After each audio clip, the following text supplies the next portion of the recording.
আমার ভাইয়েরা বন্ধুরা আমার,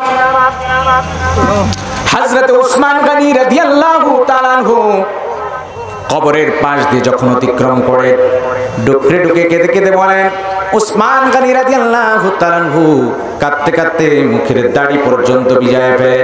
নবীজির সাহাবারা বললেন, ও নবীর সাহাবী উসমান জিন্নুরাইন, আপনি হলেন দুই নূরের অধিকারী। আল্লাহ রাব্বুল আলামিনের পক্ষ থেকে আপনাকে জান্নাতের সুসংবাদ দুনিয়ার জমিনে দেওয়া হয়েছে। আপনি জান্নাত প্রাপ্ত সাহাবীদের মাঝে অন্যতম একজন সাহাবী। কেন আপনি কবরের পাশ দিয়ে যাওয়ার সময় ডুকরে ডুকরে কাঁদেন?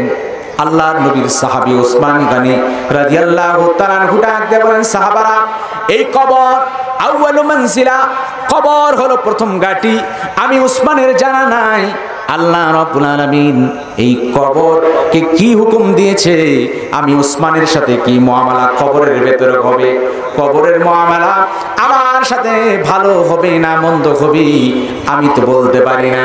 যতক্ষণ পর্যন্ত না কবরের ঘাঁটি আমি পারি না দিতে পারবো, ততক্ষণ পর্যন্ত আমি উসমান জান্নাতের ধারে কাছেও তো যেতে পারবো না। এই কবরের আযাবের ভয় আর কবরের ভীষণ যন্ত্রণার কথা আমি উসমানের যখন মনে হয়, দুনিয়ার স্বাদ, দুনিয়ার সাধন, দুনিয়ার মজা তামাশা আমার আর ভালো লাগে না। আল্লাহর নবীর সাহাবী হযরত উসমান গনি রাদিয়াল্লাহু তাআলা আনহু কবরের পাশ দিয়ে যান আর ডুকরে ডুকরে চোখের পানি ছেড়ে কাঁদে।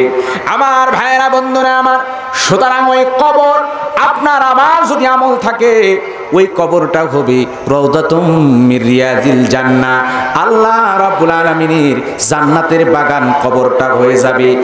আর যদি কবরের ভেতরে আমল নিয়ে না যেতে পারি, ওই কবরটা আপনার আমার জন্য জাহান্নামের টুকরা হয়ে যাবে। কথা বলেন ঠিক কি না?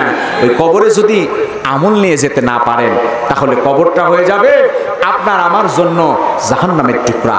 আর যদি কিছু আমল নিয়ে যেতে পারেন, তাহলে সেটা হবে আপনার আমার জন্য রিয়াজুল জান্নাহ, জান্নাতের টুকরার অংশ, জান্নাতের বাগানের অংশ হয়ে যাবে। সুতরাং ওই কবরে যেহেতু যেতেই হবে, পৃথিবীর কোনো শক্তি, পৃথিবীর কোনো যুক্তি, পৃথিবীর কোনো ক্ষমতা কোনো মানুষকে আজ পর্যন্ত জীবদ্দশায় রাখতে পারে না। সবাইকে পৃথিবীর জমিন ছেড়ে চলে যেতে হয়েছে। অন্ধকার কবর দেশে আপনাকে আমাকে পাড়ি জমাতে হবে। আল্লাহ সুবহানাহু ওয়া তাআলা বললেন, কুল্লু নাফসিন যায়িকাতুল মাউত, প্রত্যেকটা নফসকে, প্রত্যেকটা আত্মাকে যায়িকাতুল মাউত, মৃত্যু স্বাদ আস্বাদন করতেই হবে। মৃত্যু এটা নির্ঘাত, জেনেও আমরা কেন নাফরমানিতে লিপ্ত হই? মনে করেছি চার দেওয়ালের মধ্যে রাত গভীরে আমি গুনাহের ভেতরে লিপ্ত হয়ে গেলাম, মনে করলাম কেউ দেখলো না।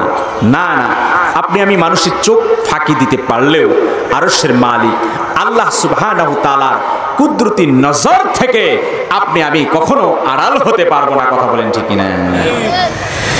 আমার ভাইরা বন্ধুরা আমার, এই জন্যই আল্লাহ রাব্বুল আলামিন বললেন, কিরামান কাতিবিনা ইয়ালামুনা মা তাফআলুন। সম্মানিত লেখক ফেরেশতা, তোমরা যা কিছু প্রতিদিন করো, তোমাদের কর্মসূচি সব কিছু রেকর্ড করে রাখেন, সব কিছু লিপিবদ্ধ করে রাখেন। শুধু তাই নয়, আপনি আমি জবান থেকে যা কিছু বের করি, আল্লাহ রাব্বুল আলামিনের পক্ষ থেকে বিচক্ষণ ফেরেশতা সব কিছু রেকর্ড করে রাখেন। আল্লাহ রাব্বুল আলামিন বলেন, মা ইয়ালফিযু মিন কাউলিন ইল্লা লাদাইহি রাকীবুন আতীদ। মানুষ যা কিছু মুখ দিয়ে বের করে, মানুষের জবান থেকে যা কিছু উচ্চারণ হয়, যত কথা আপনি আমি বলি না কেন, ইল্লা লাদাইহি রাকীবুন আতীদ, আল্লাহর পক্ষ থেকে নিয়োজিত চৌকস ফেরেশতা নিয়োগ করা আছি, ওই কথাগুলো সব কিছু রেকর্ড হয়ে যায়। আপনার আমার যে কথাগুলো ক্যামেরার মাধ্যমে রেকর্ড হয়, স্যাটেলাইটের মাধ্যমে রেকর্ড হয়, কাল কিয়ামতের ময়দানে আল্লাহ রাব্বুল আলামিন কুদরতের ক্যামেরা রেকর্ড করা ওই সমস্ত কথা, সমস্ত কাজগুলো হাসরের ময়দানে প্লে করে দিবেন। সেদিন কঠিন পরিস্থিতির সম্মুখীন হয়ে যেতে হবে। আমার ভাইয়েরা, বন্ধুরা আমার, যেই অপরাধ আজকে আপনি দুনিয়ার জমিনে গোপন করলাম, দুনিয়ার জমিনে কেউ জানে না মনে করলাম, কাল হাসরের ময়দানে যেই হাত দিয়ে আপনি অপরাধ করেছেন, যেই হাত দিয়ে আপনি সুদের কারবার করেছেন, যেই হাত দিয়ে চুরি, রাহাজানি, খুন খারাপি, দুর্নীতিতে আপনি লিপ্ত হয়ে গেছেন, কাল আপনার আমার বিরুদ্ধে ওই হাতটা সাক্ষী দিয়ে দিবে। আল্লাহ রাব্বুল আলামিনের দরবারে অপরাধী বান্দা হাজির হয়ে যাবে। আল্লাহ রাব্বুল আলামিন যখন তার আমলনামা, নথিপত্রগুলো সব পেশ করবেন, ওই আমলনামা, ওই গুনাহের বোঝা দেখে বান্দাও স্বীকার করবে, ডাক দিয়ে বলে, আল্লাহ এত অপরাধ, এত নাফরমানির বোঝা, দুনিয়ার জমিনে আমি এত নাফরমানি, এত অপরাধগুলো আমি করি নাই। আল্লাহ রাব্বুল আলামিন বলেন, বান্দা এই অপরাধ, এই গুনাহগুলো তুমি করেছো, তোমার অপরাধ। বান্দা কিয়ামতের কঠিন মুসিবতের দিনও আল্লাহর দরবারে স্বীকার যাবে, তার গুনাহের কথা সেদিন কোনোভাবেই স্বীকার করতে চায় না। আল্লাহ রাব্বুল আলামিন ডাক দিয়ে বলেন, আল ইয়াউমা নাখতিমু আলা আফওয়াহিহিম ওয়া তুকাল্লিমুনা আইদিহিম ওয়া তাশহাদু আরজুলুহুম বিমা কানু ইয়াকসিবুন। আল্লাহ রাব্বুল আলামিন, বান্দা আজকের দিনে আমি তোর মুখের ভেতরে লাগাম লাগায় দেব। নাখতিমু আলা আফওয়াহিহিম, বান্দাদের মুখগুলো আল্লাহ রাব্বুল আলামিন বন্ধ করে দিবেন।